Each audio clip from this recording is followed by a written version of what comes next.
প্রস্তাবিত ২৬-২৭ অর্থবছরের বাজেটে জাকাত শব্দের কোনো উল্লেখ না থাকায় ক্ষোভ প্রকাশ করেছেন বাংলাদেশ জামায়াত ইসলামীর সংসদ সদস্য অধ্যাপক মুজিবুর রহমান। তিনি সুদভিত্তিক অর্থনীতির তীব্র সমালোচনা করে দেশে জাকাত ভিত্তিক অর্থনীতি চালুর দাবি জানিয়েছেন। একই সঙ্গে কালো টাকা সাদা করার সুযোগ বাতিল এবং মদ বিড়ি নিষিদ্ধের দাবি জানিয়েছেন তিনি।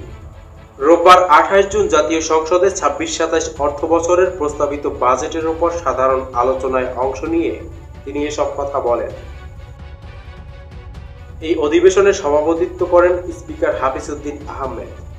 বক্তব্যের শুরুতে অধ্যাপক মুজিবুর রহমান বলেন, কেউ যখন বিজয় লাভ করে তখন তার দায়িত্ব হলো আল্লাহর প্রশংসা করা ও নিজেদের গুনাহের জন্য মাপ চাওয়া।